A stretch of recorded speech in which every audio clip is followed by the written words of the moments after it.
नमस्कार। गिरीश गुप्ता के चैनल में आपका स्वागत है। तो आज हम शुरू कर रहे हैं बात पाकिस्तान के स्टॉक मार्केट की।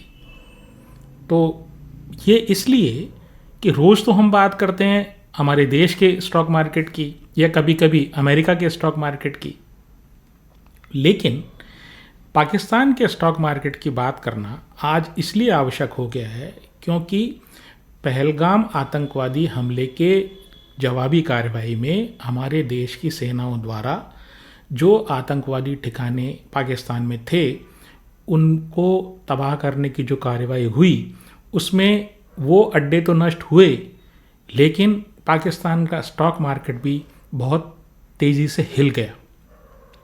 और ये हिलना इस बात का द्योतक है कि वहाँ का जो स्टॉक मार्केट है वो कितना शेकी या कितना कमज़ोर है।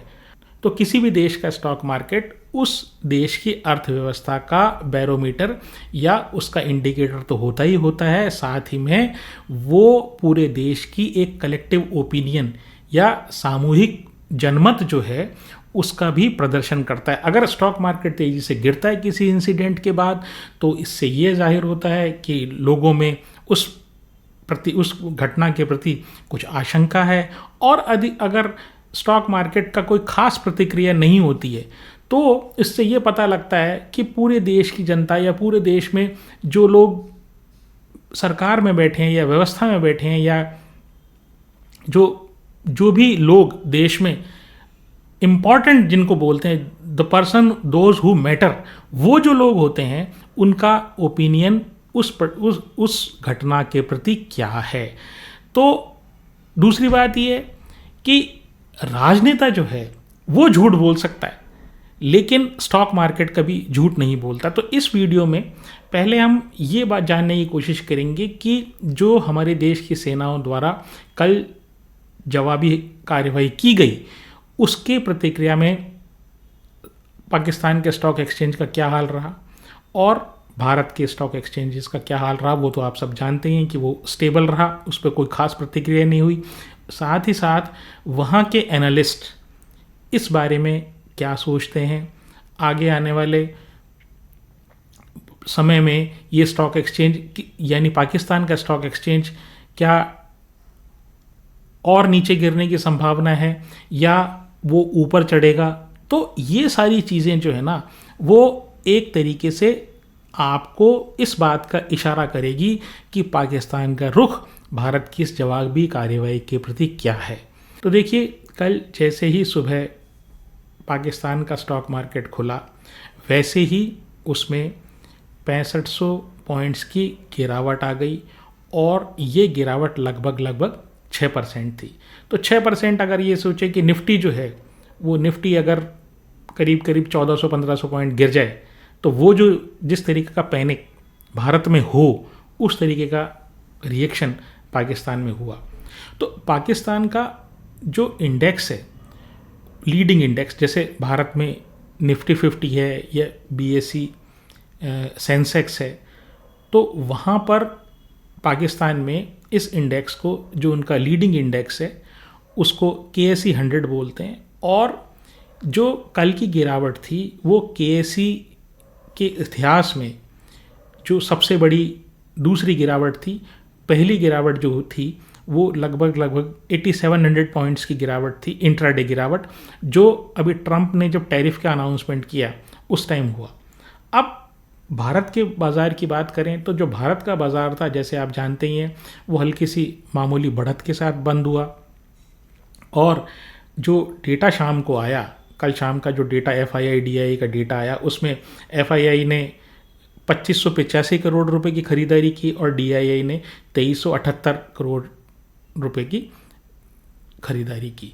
तो इससे क्या है कि ये एक बात तो दोनों देशों की जो स्टॉक मार्केट की जो प्रतिक्रियाएं हैं ना उनसे आप बहुत अच्छा समझ सकते हैं कि जो पाकिस्तान की जो जनता है ना उसमें पैनिक है और उनकी व्यवस्था में यानी कि उनकी शासन व्यवस्था में जो लोग बैठे हुए हैं उनमें भी ये पैनिक है, जबकि भारत में ऐसा पैनिक कहीं दिखाई नहीं दे रहा है। और एक बार भी ऐसा नहीं लगा कि स्टॉक मार्केट कहीं भी किसी भी लेवल से नीचे जाने को तैयार है।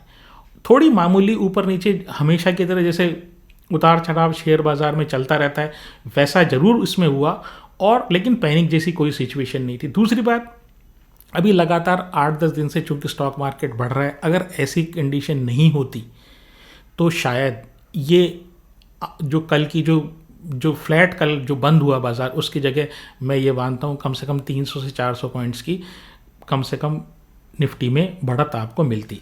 अब बात करते हैं एनालिस्ट के रुख की, जो ये बताने की जो भविष्य में क्या हो सकता है उसका एक अनुमान लगाते हैं, या उनको जो चारों तरफ से फीडबैक मिल रहा है लोगों से, उसके हिसाब से वो क्या कहते हैं कि पाकिस्तान वाले एनालिस्ट क्या कह रहे हैं, स्टॉक एनालिस्ट, और इंडिया वाले स्टॉक एनालिस्ट क्या कह रहे हैं। इंडिया में आप किसी भी स्टॉक एनालिस्ट को आपके व्यूज़ देख लीजिए, एक भी स्टॉक एनालिस्ट शायद ही कोई ऐसा हो जिसने कोई पैनिक व्यक्त किया हो।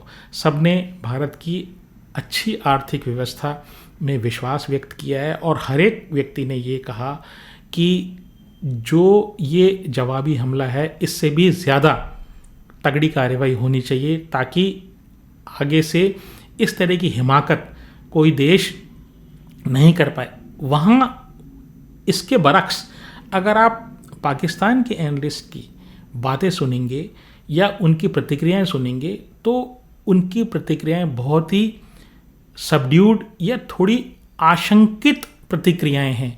तो देखिए वो क्या, उनके जो प्रतिक्रियाएं वो मैं आपको बताता हूँ। तो वो ये कहते हैं कि भाई ये जो गिरावट है ना, ये जो गिरावट जो हमारे स्टॉक मार्केट यानी जो पाकिस्तान स्टॉक एक्सचेंज की बात कर रहा हूँ, तो और वहाँ के एनालिस्ट ये कहते हैं कि यहाँ जो स्टॉक मार्केट में गिरावट हुई है वो टेम्परेरी है, और उनको ये उम्मीद है कि ग्लोबल इंटरवेंशन से ये मसला हल हो जाएगा। यानी कि कोई दूसरे देश, अमेरिका और रशिया और इस तरह के जो चाइना टाइप के जो पावरफुल कंट्रीज़ हैं, ये इस दोनों भारत और पाकिस्तान के बीच में जो विवाद है उसको सुलझाने के लिए बीच में आएंगे और ये सुलझ जाएगा। उन्होंने कि एनालिस्ट ये नहीं कह रहा है कि हम जवाबी प्रतिक्रिया करेंगे, क्योंकि अगर जवाबी प्रतिक्रिया वाली बात अगर वो करते तो स्टॉक मार्केट में एक आशंका ये होती कि वो स्टॉक मार्केट रिकवर नहीं करता, जबकि स्टॉक मार्केट जो कराची का स्टॉक मार्केट है वो एंड में जाकर जो इंट्राडे में कल 6% तक गिर गया था, वो एंड में जाकर उसकी गिरावट केवल 3.24% ही रह गई। तो ये इस बात का द्योतक है कि शायद पाकिस्तान जो है वो कोई जवाबी कार्रवाई नहीं करे, और वो जवाबी कार्रवाई से बचने की कोशिश कर रहा है। दूसरी प्रतिक्रिया जो है वो ये कहते हैं कि देखिए, दूसरे एक एनालिस्ट ने ये कहा कि इस समय झगड़ा करने से कोई फ़ायदा नहीं है, और पाकिस्तान की जो अर्थव्यवस्था है वो बहुत ही नाजुक दौर से गुजर रही है, और ज़रा से उसमें रिकवरी के साइन दिख रहे हैं, और अगर इस चीज़ को आगे बढ़ाया गया तो इकोनॉमी जो है ना बहुत लंबे समय के लिए शायद सुप्तावस्था में या इकोनॉमी में भारी नुकसान लंबे समय के लिए हो सकता है। एक और जो जनरल एक प्रतिक्रिया वहाँ के स्टॉक मार्केट एनालिस्ट की थी वो ये थी कि उनको ये कॉन्फिडेंस था कि ये वाली जो चीज़ है, यानी कि भारत पाकिस्तान के बीच में जो आपस में विवाद है वो आगे एस्केलेट नहीं होगा। तो ये अगर आप दो साइड्स को यानी भारत को और पाकिस्तान के एनालिस्ट को और स्टॉक मार्केट के रिएक्शन को देखें तो आपको ये बात पता लगेगा कि जिस तरह का स्ट्रॉन्ग रिएक्शन भारत में है और जिस तरह का कॉन्फिडेंट रिएक्शन भारत के स्टॉक मार्केट, भारत की जनता और भारत के एनालिस्ट का है, वैसा रिएक्शन जो है पाकिस्तान की जनता, वहाँ के स्टॉक मार्केट और एनालिस्ट का नहीं है। वो बहुत ही आशंका से भरा हुआ रिएक्शन है। साथ ही साथ एक इंटरनेशनल रेटिंग एजेंसी है मूडीज़, जो देश की क्रेडिट रेटिंग को, देशों की क्रेडिट रेटिंग को जज करती है, तो उसने ये कहा कि देखिए पाकिस्तान को किसी भी एस्केलेशन से बचना चाहिए, क्योंकि पाकिस्तान की आर्थिक स्थिति अभी बहुत कमज़ोर है, और अगर ऐसा वो किसी हमले में या वॉर की स्थिति में पड़ती है तो उसकी जो अर्थव्यवस्था है वो तबाह हो सकती है। इसके अलावा भारत जो पाकिस्तान है उसको जो बाहर से अभी IMF से जो बेल आउट पैकेज मिला हुआ है वो भी खतरे में पड़ सकता है, और दूसरे देश इसको जो सहायता दे रहे हैं वो भी खतरे में पड़ सकती है। ये मैं आपको बता दूं कि 1958 के बाद पाकिस्तान को 24th टाइम IMF से एक बेल आउट पैकेज मिला है। यानी कि ये कंट्री की जो इकोनॉमी है ना, अर्थव्यवस्था 24 बार 1958 के बाद तबाही के कगार पर आ चुकी है, और बार बार ये भीख मांगकर IMF से भीख मांगकर जो है ना ये देश सर्वाइव कर रहा है, लेकिन आतंकवाद छोड़ने को तैयार नहीं है। इसके बाद मूडीज़ ने ये भी कहा कि भारत की अर्थव्यवस्था को इन सब चीज़ों से बहुत ज़्यादा फ़र्क नहीं पड़ने वाला। ये बात ज़रूर है कि टेम्परेरी अगर युद्ध होता है तो टेम्परेरीली उस देश की यानी भारत देश की अर्थव्यवस्था को टेम्परेरीली डेंट आ सकता है। तो अब आप मूडीज़ की जो यानी एक अंतर्राष्ट्रीय संस्था है उसकी आप प्रतिक्रिया देख सकते हैं कि उसने पाकिस्तान के लिए क्या कहा और भारत के लिए क्या कहा। अब ये जान लेते हैं कि पाकिस्तान में आखिर ये स्टॉक एक्सचेंज है क्या। एक एकेडमिक एक्सरसाइज है ये, एक अच्छे स्टॉक मार्केट में इन्वेस्ट करने वाले व्यक्ति की तरह हम ये जानें कि आखिर ये कितने स्टॉक एक्सचेंजेस पाकिस्तान में। तो देखिए इनका एक ही स्टॉक एक्सचेंज है और उसका नाम है पाकिस्तान स्टॉक एक्सचेंज। और पहले क्या हुआ कि जो सबसे पहला पाकिस्तान में स्टॉक एक्सचेंज बना वो 1947 में बना, उसका नाम कराची स्टॉक एक्सचेंज था, KSE, और जिसके नाम पे इनका जो इंडेक्स है KSE 100, तो वो बना। और इसके बाद दो और एक्सचेंज स्थापित हुए, एक इस्लामाबाद स्टॉक एक्सचेंज और एक लाहौर स्टॉक एक्सचेंज। तो 2016 में सरकार ने इन तीनों एक्सचेंजेस को मर्ज कर दिया और एक नाम दे दिया उसको पाकिस्तान स्टॉक एक्सचेंज। तो वो पाकिस्तान स्टॉक एक्सचेंज है, वही देश का नेशनल स्टॉक एक्सचेंज है, ठीक है। और जो इसमें करीब 40% से ज़्यादा हिस्सेदारी जो है वो चाइना के जो शंघाई स्टॉक एक्सचेंज है ना उसकी है, और उसी की सहायता से ये लोग काम करते हैं। चाइना के लोगों को इन्होंने कुछ फैसिलिटी भी दे रखी है कि चाइना के जो इन्वेस्टर्स हैं डायरेक्टली इसका पाकिस्तान के स्टॉक एक्सचेंज में इन्वेस्ट कर सकें। तो बेसिकली ये चाइना सपोर्टेड है सारा मामला। और चाइना के बारे में तो आप जानते ही हैं, शायद चाइना का बस चले तो पूरी दुनिया पे कब्जा कर ले। तो धीरे धीरे वो किसी देश में जाता है, वहाँ घुसता है, उसकी फैसिलिटीज़ को लेता है, बंदरगाहों को लेता है, उनके मिनरल्स को लेता है, नेचुरल रिसोर्सेज को लेता है, और फिर या कर्ज देता है। तो नेपाल भी फंसा हुआ है, श्रीलंका में फंसा हुआ है, पाकिस्तान तो परमानेंटली फंसा हुआ है। तो ऐसे ही स्टॉक एक्सचेंजेस में भी ये लोग चाइना को डायरेक्ट फैसिलिटी है। लेकिन ये जो मार्केट है, जो पाकिस्तान का स्टॉक मार्केट है, बहुत ही ज़्यादा शैलो है। शैलो का मतलब ये कि उसमें जो FII DII और जो पब्लिक का जो पार्टिसिपेशन जिस तरह से भारत में है, वाइड स्प्रेड पार्टिसिपेशन, और स्पेशली 2020 के बाद तो ज़बरदस्त तरीके से पब्लिक का पार्टिसिपेशन होता, वैसा नहीं है। तो करीब 2 लाख सवा 2 लाख तो उसमें वो लोग हैं जिनको पब्लिक की कैटेगरी में लाया जाएगा, हमारे और आपके जैसे। और लगभग 1900 FII हैं, 900 DII हैं उसमें, और बहुत ही कम ट्रेड होता है, बहुत ही शैलो ट्रेड होता है। और जितने लोगों से जो मेरे जानकार हैं उनसे जब मैंने इस बारे में जानकारी चाहिए कि ये आखिर इसमें ट्रेड कितना ज़्यादा ट्रेड होता है, तो उन्होंने ये कहा कि बेसिकली इसमें सर्कुलर ट्रेडिंग होती है। सर्कुलर ट्रेडिंग का मतलब ये कि ये जो 2 लाख या सवा 2 लाख लोग पब्लिक है ना, वो एक्चुअली बड़े मोटे लोग, मतलब मोटे इन द सेंस रिच, जो है ना, ये रिच क्लास को रिप्रेजेंट करते हैं ये लोग। तो बेसिकली जो ट्रेडिंग होती है इनमें, तो वो सर्कुलर ट्रेडिंग होती है। मतलब इसने पहले इसको बेच दिया, इसने उसको बेच दिया, उसने उसको बेच दिया, तो घूम फिर के वो बेसिकली कुछ ही लोगों में वो जो शेयर्स हैं ना वो आपस में चलते रहते हैं। तो बहुत ज़्यादा जिसको ये कहते हैं कि इनके प्राइसेस पे, शेयरों की प्राइसेस पे विश्वास नहीं किया जा सकता। दूसरी चीज़ ये है कि जो इसमें लिस्टेड शेयर्स है ना, अपने यहाँ तो देखिए हर तरह की कंपनीज लिस्टेड है, ओल्ड इकोनॉमी भी है, न्यू इकोनॉमी भी है। लेकिन चूँकि पाकिस्तान की अर्थव्यवस्था भी बहुत ही कोई हालत उसकी कोई बहुत अच्छी है नहीं, तो इनके पास जितने भी शेयर्स लिस्टेड है ना, वो ज़्यादातर जो है ना ओल्ड इकोनॉमी शेयर्स हैं। तो कोई आयरन स्टील वाला है, कोई बैंक्स हैं, कोई लीजिंग कंपनी है, कोई जूट की कंपनी है, कोई रबर की कंपनी है, तो ज़्यादातर डोमिनेट करने वाली ये सारी कंपनी है। तो ये रहा पाकिस्तान का स्टॉक एक्सचेंज और उसकी तबाही का विवरण। तो अब क्वेश्चन आंसर्स का सिलसिला शुरू करते हैं। तो पहला क्वेश्चन है फुल ब्लूम साहब की तरफ से। वो एक्शन कंस्ट्रक्शन इक्विपमेंट के बारे में पूछते हैं। तो देखिए, जो एक्शन कंस्ट्रक्शन इक्विपमेंट कंपनी है, वो उसके बेसिकली 4 सेगमेंट हैं। वो क्रेन बनाती है, वो कंस्ट्रक्शन इक्विपमेंट बनाती है, वो मटेरियल हैंडलिंग इक्विपमेंट बनाती है, वो एग्रीकल्चर ट्रैक्टर इत्यादि और हार्वेस्टर टाइप चीज़ें भी बनाती है। तो एक एक चीज़ करके समझ लेते हैं ये क्या है। तो जो क्रेन तो आप समझते ही हैं।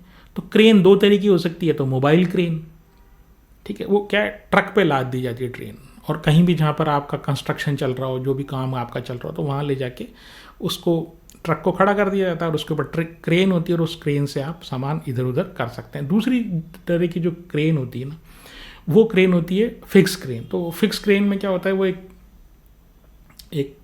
पिलर होता है, उससे वो अटैच होती है और वो मूव नहीं कर सकती। तो ज़्यादातर जो भारी और जो परमानेंट नेचर का जो सामान होता है, जैसे पोर्ट्स वगैरह पे, तो वो जो चीज़ है वो तो परमानेंट क्रेन के थ्रू या फिक्स क्रेन के थ्रू आप ऑपरेट करते हैं या उसको चीज़ों को इधर से उधर करते हैं। और जो कंस्ट्रक्शन साइट है, जैसे कोई इंफ्रास्ट्रक्चर है, कोई रोड का काम चल रहा है या किस, तो वहाँ पर क्या है कि परमानेंट क्रेन का रोल बहुत कम होता है। तो वहाँ पर ये जो है मोबाइल क्रेन का इस्तेमाल होता है। तो एक तो क्रेन का बिजनेस। फिर ये कंस्ट्रक्शन इक्विपमेंट बनाते हैं। अब ये क्या हुआ, देखिए कई तरह के कंस्ट्रक्शन इक्विपमेंट होते हैं, जिसमें से सबसे कॉमन है ना, जिसको अपन बोलते हैं जेसीबी। तो वो जेसीबी आती है ना, वो जो मिट्टी खोदने वाली चीज़। अब जेसीबी खुद एक कंपनी है और ये इनकी कंपटीटर है, तो वो जेसीबी जैसी चीज़ भी ये बनाते हैं, आप ये समझ लें। फिर ये मटेरियल हैंडलिंग इक्विपमेंट भी बनाते हैं। तो ये क्या हुआ, आपने एयरपोर्ट्स पे या फैक्ट्रीज में कभी आपने देखा हो, तो एक छोटा सा जेसीबी टाइप का जो है वो ट्रक होता है, छोटा ट्रक। लेकिन जेसीबी में तो आगे वो एक इस तरह का एक आर्म होती है जिससे वो अपना काम करता है, और पीछे भी एक उसका पार्ट होता है। लेकिन जो मटेरियल हैंडलिंग इक्विपमेंट है वो कई तरह के वैसे तो होते हैं, लेकिन जो एक कॉमन आपने देखा होगा ना, वो छोटा ट्रक के आगे ऐसे 2 फॉर्क लगे रहते हैं, ठीक है, ऐसी 2 प्लेटफॉर्म होता है और उसके आगे ये 2 ऐसे नॉक वाली चीज़ लगी रहती है। तो वो क्या करता है, वो इसको जो सामान को उठाता है, ठीक है, इससे ऊपर उठाता है, उसके ऊपर आप लाद दो सारा सामान और वो एक जगह से दूसरी जगह वो सामान रखने के काम आता है। तो उसको बोलते हैं फॉर्क लिफ्ट ट्रक, ठीक है। तीसरा ये जो एग्रीकल्चर इक्विपमेंट, वो तो आप जानते ही हैं कि एग्रीकल्चर इक्विपमेंट में ट्रैक्टर है और हार्वेस्टर है। ट्रैक्टर तो आप जानते हैं, हार्वेस्टर क्या होता है, जो फसल को काटने वाली जो चीज़ है वो। अब जो ये मार्केट लीडर है ना, वो है ये क्रेन्स में, यानी मास्टर हैं ये क्रेन्स में। तो मोबाइल और फिक्स क्रेन के जो टोटल मार्केट है उसका 63% मार्केट शेयर इनके पास है। तो बेसिकली अगर ये कहें तो एक्शन कंस्ट्रक्शन इक्विपमेंट जो है ना, वो क्रेन जो है, क्रेन की कंपनी है। तो 78% रेवेन्यू, टोटल सेल्स का 78% जो है वो क्रेन से आता है। 8% जो है वो कंस्ट्रक्शन इक्विपमेंट यानी जेसीबी टाइप चीज़ों से आता है। 7% जो है वो मटेरियल हैंडलिंग इक्विपमेंट यानी कि फोर्कलिफ्ट ट्रक टाइप, जो से मैंने वो आपको बताया, वो एक ट्रक जिससे सामान ऊपर नीचे करते हैं वो और इधर से उधर ले जाते हैं। और फिर जो ट्रैक्टर हुआ और हार्वेस्टर हुआ उससे 7% आता है। तो ये किस किस को, कौन कौन सी इंडस्ट्री को केटर करते हैं, मतलब किन किन इंडस्ट्रीज़ के लिए ये सारे सामान यूज़फुल है। वो है इंफ्रास्ट्रक्चर के लिए, रोड्स वोड्स ब्रिजेस इनके लिए, फिर कंस्ट्रक्शन के लिए मकान बिल्डिंग्स उनके लिए, फिर लॉजिस्टिक्स के लिए सामान इधर से उधर ले जाना, उसमें भी पोर्ट्स हो गए, आपके एयरपोर्ट्स हो गए, ठीक है, आपके रेलवेज़ हो गया, आपकी फैक्ट्रीज़ हो गया, वो सब। फिर एग्रीकल्चर में और डिफेंस में, ठीक है, और जैसे पोर्ट्स तो मैंने आपको बता ही दिया। फिर इनके पास बहुत ही बड़ा विशाल सर्विस नेटवर्क है, क्योंकि ये सारे सामान है ना, अब ख़राब हो जाएंगे फिर क्या करोगे। तो इनके पास लगभग 125 लोकेशंस पे इनके ऑफिसेज हैं भारत में, और 13 रीजनल ऑफिसेज हैं, और 37 कंट्रीज़ में ये सारी चीज़ें एक्सपोर्ट भी करते हैं। तो ये वाली चीज़। अब बात करते हैं कि इनकी स्ट्रेंथ क्या है। तो देखिए, इनकी स्ट्रेंथ ये है कि इनकी जो रेवेन्यू है ना, देखिए 78% तो इनकी आ गई आपकी क्रेन से, और लगभग 7% जो आई वो आई कंस्ट्रक्शन से, मटेरियल हैंडलिंग इक्विपमेंट से, और एग्रीकल्चर से। तो रेवेन्यू जो है ना ठीक ठाक सी डाइवर्सिफाइड है, एक चीज़ तो ये। और इनके पास जो पोर्टफोलियो है ना, यानी कि इनके ये जो सामान जो बनाते हैं वो बहुत सारी वैरायटी का बनाते हैं। जैसे फॉर्कलिफ्ट ट्रक हुआ, तो ये नहीं हुआ कि एक ही तरीका आपने बना दिया। ये तो मैंने आपको एक एग्जांपल समझाने के लिए बताया, लेकिन इनके पास काफ़ी सारे, मतलब वाइड वैरायटी ऑफ इनके पास इक्विपमेंट्स हैं जिनका मतलब जिसको अपन ये बोलते हैं कि इनका पोर्टफोलियो बहुत अच्छा है। फिर क्रेन में जैसे मैंने बताया ये मार्केट लीडर हैं, और फोर्क लिफ्ट ट्रक जो है, यानी मटेरियल हैंडलिंग में जो फोर्क लिफ्ट ट्रक है उसमें टॉप 3 प्लेयर्स में से एक है। तो ये इनकी स्ट्रेंथ है। फिर क्या है कि अब वीकनेस अगर ये देखें तो देखिए, ये जितने भी इंडस्ट्रीज़ को ये अपना सामान बेचते हैं, यानी जितनी इंडस्ट्रीज़ को ये केटर करते हैं, वो सारी साइक्लिक इन नेचर है। साइक्लिक का मतलब क्या हुआ कि उतार और चढ़ाव, इंफ्रास्ट्रक्चर है, कंस्ट्रक्शन है, आपका लॉजिस्टिक्स है, डिफेंस है, ये सारे जो है ना, वो जब सरकार का जोर होता है और इकोनॉमी बूम पर होती है तो ये सारे एक्टिविटीज़ चलती हैं। तो ये सारा जो इनका धंधा है ना, एक्शन का जो एस हुआ, एक्शन कंस्ट्रक्शन इक्विपमेंट, तो ये एस कंपनी है, इसका जो सारा जो बिजनेस है ना, वो जो इकोनॉमी के डेवलपमेंट के ऊपर डिपेंड करता है। तो जितनी ज़्यादा इकोनॉमी डेवलप करेगी उतने ज़्यादा इनको ऑर्डर मिलेंगे, उनका सामान जाएगा। फिर क्या है, कंपटीशन जो है ना, वो ये जो बाकी जो सेगमेंट्स हैं इनके, जैसे मैंने बताया क्रेन में तो ये मार्केट लीडर हैं ही, बाकी जो सेगमेंट है ना, स्पेशली कंस्ट्रक्शन वाले में और एग्रीकल्चर वाले में, उनमें जैसे जेसीबी हुआ, जैसे ये एस्कॉर्ट्स कुबोटा हुआ, तो ये इनके बड़े ज़बरदस्त राइवल हैं, उनका कंपटीशन बहुत है। अब बात करते हैं मार्केट कैप की। तो देखिए, मार्केट कैप जो है 13,800 करोड़ रुपए का इनका मार्केट कैप है। आरओई बहुत शानदार है, 30%। डेट टू इक्विटी नेग्लिजिबल है, और एक प्लस। और पी जो है वो भी थोड़ा सा हायर साइड में है, लेकिन उतना ज़्यादा नहीं है, वो भी 35 का पी है। सेल्स जो है वो पिछले 3 सालों में 33% बढ़ी है, और जो प्रॉफिट है वो 63% बढ़ा है। प्रमोटर के पास 65% है, और जो प्रमोटर है ना, टेक्नोक्रेट है, मतलब ये खुद इंजीनियर हैं, और इन्होंने फर्स्ट टाइम ये जो है इस कंपनी की स्थापना की थी। तो ये एक और कंपनी में प्लस पॉइंट है।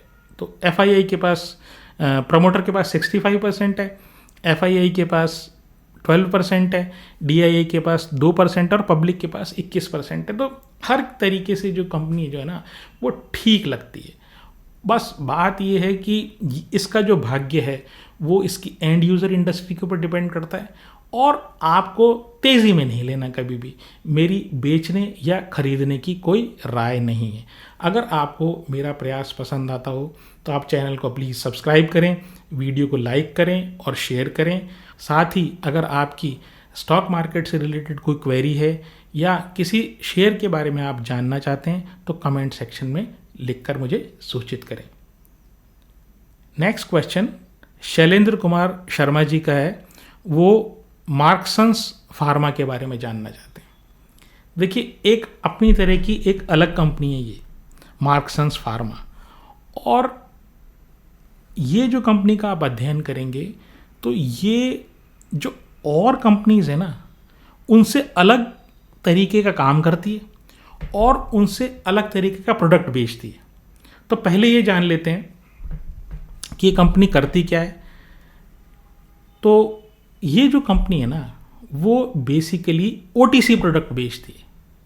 ओटीसी प्रोडक्ट क्या हुआ, जैसे हमारे कोई खांसी जुकाम हो जाती है, या जुकाम हो गई, या छींकें आ रही है, तो हम क्या करते हैं, जाते हैं दवाई वाले के, उसको कहते हैं कि भाई ये 2 दवाई दे दे। वो अपनी दवाई निकालता है और 1-2 गोली 5 गोली जो जितनी आपको आवश्यकता होती है तो वो आपको दे देता है। जिस उन दवाइयों में जिनमें डॉक्टर के पर्ची की आवश्यकता नहीं होती वो ओटीसी प्रोडक्ट कहलाते हैं। तो ये तो रहा इनका काम, ठीक है।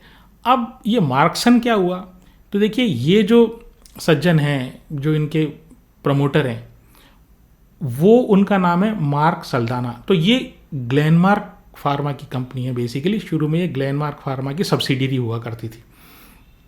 तो ये जो मार्क सल्दाना है तो ऐसे इन्होंने नाम मार्कसन फार्मा, मार्क सल्दाना, तो उसमें से जो पहले हिस्से हैं ना इन शब्दों के, जो उनके पहले जो अक्षर हैं इनके नाम के, उनको लेके इन्होंने ये कंपनी का नाम रख दिया। अब ये कंपनी जो है जैसे मैंने बताया ये ग्लेनमार्क फार्मा की एक सब्सिडियरी के रूप में स्टार्ट हुई 2001 में और 2003 में ये इसको सेपरेट कर दिया गया।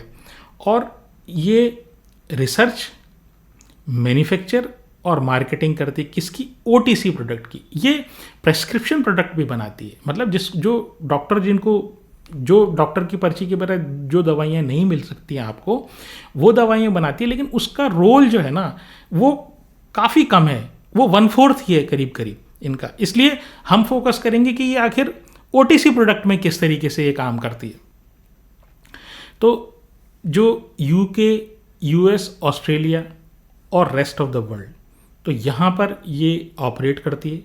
और जो यूएस, यूके और ऑस्ट्रेलिया, न्यूजीलैंड में इनमें इसका एक मार्केटिंग नेटवर्क है और बड़ा ज़ोरदार मार्केटिंग नेटवर्क है। मैं आपको बताऊंगा एक्चुअली कि आखिर ये जो नेटवर्क है इसका रीज़न क्या है, मतलब आखिर ओटीसी प्रोडक्ट और ये जो मार्केटिंग नेटवर्क और सप्लाई चेन है ना इसमें आपस में क्या रिलेशन है। पहले समझ लेते हैं कि इनकी मैन्युफैक्चरिंग यूनिट कहाँ है। तो देखिए एक तो इनकी यूएस में, एक यूके में है और 2 इंडिया में है।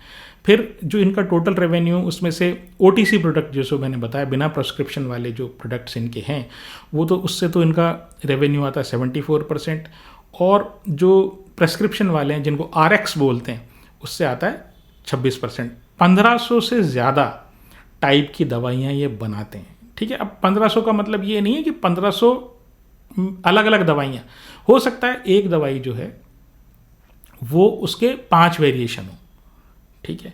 तो जैसे कोई कैप्सूल है या कोई गोली है वो 5 mg की भी हो सकती है, 10 mg की हो सकती है, वही सेम चीज़ हो सकती है 20 mg की भी हो सकती है। तो ऐसे टोटल इनके पास जो जितने आइटम है ना वो ऐसे इनके पास 1500 आइटम है। और जो इनका रेवेन्यू आता है मेजरली वो आता है 52% अमेरिका से आता है, 38% यूके और यूरोप से आता है, ऑस्ट्रेलिया से इनका 7%, ऑस्ट्रेलिया और न्यूजीलैंड से 7% आता है और बाकी देशों से 3% आता है। तो ज़्यादातर इनकी जो डिपेंडेंस है ना वो यूएसए जहाँ 52% रेवेन्यू आता है और यूके और यूरोप जहाँ से 38% इनका रेवेन्यू आता है। फिर ये क्या करते हैं, देखिए ये चीज़ इनकी समझने वाली है। तो ये क्या करते हैं, ये दवाई बनाते हैं ओटीसी, ठीक है। वो जाकर ये जो स्टोर्स होते हैं ना, कौन से, ये जैसे अपने एग्जाम्पल लें, बेचते हैं विदेशों में। तो जैसे मान लीजिए एक रिलायंस रिटेल हो गया, ठीक है, या डी मार्ट हो गया, तो उसके पास जाएंगे, ये उसके ये कहेंगे कि भाई तू देख ओटीसी प्रोडक्ट तू मुझसे ले ले और तेरा ठप्पा लगा के मैं दे देता हूँ। तो वो जैसे मान लीजिए डी मार्ट के पास गए, मतलब इंडिया की बात कर रहे हैं, ये ऑपरेट जैसे मैंने बताया फॉरेन में करते हैं, बाहर के जियोग्राफीज़ में करते हैं। तो ये क्या करते हैं, वो उसको कहेंगे ठीक है भाई, वो कहेगा हाँ भाई बना दे, बना के उसके ऊपर वो अपना डी मार्ट का ठप्पा लगा देगा। वो ठप्पा लगा के वो अपने काउंटर पर रख देगा और बेचेगा। अब वो इससे कहेगा देख बात ये, यानी डी मार्ट वाला ये कहेगा कि देख बात ये, मैं जो है ना इसमें कोई हेडेक नहीं लेना चाहता, तू दवाई बनाएगा, मेरी ख़त्म हो जाएगी, तू रिप्लेनिश करेगा, ठीक है, तू ही जो नई दवाइयाँ कौन सी बाज़ार में ओटीसी हैं वो चल रही हैं वो तू बताएगा, मैं कुछ नहीं करूँगा, मैं तो सिर्फ इसको बेच दूंगा। उसका कारण ये है कि ओटीसी जो प्रोडक्ट्स होते हैं उसमें मार्जिन बहुत ज़्यादा होता है और कस्टमर अगर एक बार लेने लग जाए तो उसको पता है कि डी मार्ट में जाऊंगा ना, मैं सिर में दर्द हो रहा है यार, मैं सारा बाकी सामान लेने आया हूँ, तो यार ऐसा कर दो यार डी मार्ट से जाके ये गोली भी ले आऊँगा, ठीक है। अगर वो नहीं गया या दवाई नहीं मिली तो कस्टमर की जो आपके स्टोर है उसकी तो सेल चली गई और इधर जो है ग्राहक जो है वो परमानेंटली चला जाता है कि यार छोटी छोटी चीज़ों की यहाँ ये तो मिलती नहीं है यार, अच्छा है उस दूसरे स्टोर में मिलती है वहाँ चला जाता है। तो सप्लाई चेन जो है ना सप्लाई चेन और मार्केटिंग नेटवर्क, ये मार्क्सन फार्मा की खास बात है कि वो जो उसका क्लाइंट है यानी स्टोर वाला है, स्टोर में आया हुआ ग्राहक नहीं, वो जो स्टोर जो उसको दवाई रख रहा है वहाँ पर, उसको कोई हेडेक नहीं रखते, क्योंकि उसको तो बहुत सारी चीज़ें भी मेंटेन करनी है। तो ये कहते हैं कुछ मत करो, मार्क्सन फार्मा वाला कहता है, जैसे मान लो जो अमेज़ॉन का कोई स्टोर हो गया है ना, तो उसको ये बोलेगा कि भाई तुम कुछ मत करो, मैं जो है ना, या अमेज़ॉन की जगह आप ये समझ लें वॉलमार्ट का कोई स्टोर हो गया, तो भाई मैं है ना सारी चीज़ को मेंटेन करूँगा, तो तुम तो मुझे पैसे दे देना यार। तो इसको भी फ़ायदा और उसको भी फ़ायदा। इसको ये फ़ायदा कि जैसे मैंने ठप्पा लगा के बेचा तो मेरे को अश्योर्ड क्लाइंट मिल गया और लंबे टाइम का कॉन्ट्रैक्ट होता है। और उसको ये फ़ायदा कि उसमें जो है OTC जो दवाइयाँ होती है उसमें मार्जिन ज़्यादा होता है। अगर मान लो कोई ब्रांडेड का ले लीजिए, जैसे मान लीजिए पैरासीटामोल ले लिया, अब पैरासीटामोल एक तो बनाई हमारी मार्क्सन फार्मा ने, उस पर डीमार्ट ने या वॉलमार्ट ने ठप्पा लगा दिया। ठप्पा लगा के जब बेचेगा तो हो सकता है क्रोसिन की तुलना में वो उसकी कीमत कम हो लेकिन मार्जिन ज़्यादा हो। वही अगर क्रोसिन वाली दवाई आप वहाँ रखोगे, पैरासीटामोल अगर आपने ओवर द काउंटर रख दिया आपने, तो उस पर तो जो क्रोसिन बनाने वाला है जितना मार्जिन देगा उतना ही देगा। ठीक है, तो ये एक्चुअली इनका बिजनेस मॉडल है। और ज़्यादातर इनकी जो दवाइयाँ हैं वो पेन के सेगमेंट में, ये इनकी वीकनेस है। पेन जो है मतलब इनकी जो थेरेप्टिकल जो इनके सॉल्यूशंस है ना, मतलब OTC जो दवाइयाँ हैं ना वो बड़ी लिमिटेड वाली हैं, लिमिटेड इन लिमिटेड सेगमेंट में। जैसे पेन से रिलेटेड जो दवाइयाँ हैं, सिर में दर्द हो गया, हाथ में दर्द हो गया, कहीं भी दर्द होता है तो पेन के लिए 42% इनका उनसे रेवेन्यू है। कफ एंड कोल्ड वाली जो दवाइयाँ हैं उससे, खांसी जुकाम वाली, उनसे 15% है और बाकी से 34% आता है। तो एक कंसंट्रेटेड पोर्टफोलियो है, बहुत सारा लंबी चौड़ी कोई इनका पोर्टफोलियो नहीं है, जिससे मतलब ये रिस्क हो गया एक तरीके से। हालांकि ये इस रिस्क को मिटिगेट करने की कोशिश कर रहे हैं, लेकिन बिजनेस मॉडल के पॉइंट ऑफ व्यू से जो है ना, इनका बिजनेस मॉडल बहुत अच्छा और ये यूनिक कंपनी है अपने आप में। फिर क्या है कि जो इनके, जैसे मैंने बताया कि इनकी जो रिलेशनशिप है वो इनके जो स्टोर वाले हैं या जिनको ये सामान बेचते हैं उनसे बहुत अच्छी है, मार्केटिंग नेटवर्क बहुत अच्छा है इनका। ये जो प्रेजेंट है ना, ये रेगुलेटेड मार्केट में प्रेजेंट है। तो US हुआ, UK हुआ, वहाँ दवाइयों से रिलेटेड जो है ना बड़े स्ट्रिक्ट रेगुलेशंस हैं। तो आसानी से किसी कंपनी को इन मार्केट्स में एंट्री नहीं मिल सकती, स्पेशली OTC के सेगमेंट में। अब मार्केट कैप की बात करें तो इनका जो मार्केट कैप है वो 10,200 करोड़ है। ROE अच्छा है, 16.5% है। डेट टू इक्विटी, डेट है नहीं, नेग्लिजिबल है। P बहुत रीजनेबल है, 28 का। 3 साल की सेल 17% बढ़ी है, प्रॉफिट 10% बढ़ा है। प्रमोटर के पास 44% है, FII के पास 22% है, DII के पास 5% है और पब्लिक के पास 29% है। तो एक अच्छी कंपनी में से एक है। और आप जो है इसको नीचे लेवल पर कभी आए तो आप एक बार इसके ऊपर विचार कर सकते हैं। मेरी खरीदने बेचने की कोई राय नहीं है। तो आज के लिए इतना ही। नमस्कार, धन्यवाद, जय हिंद।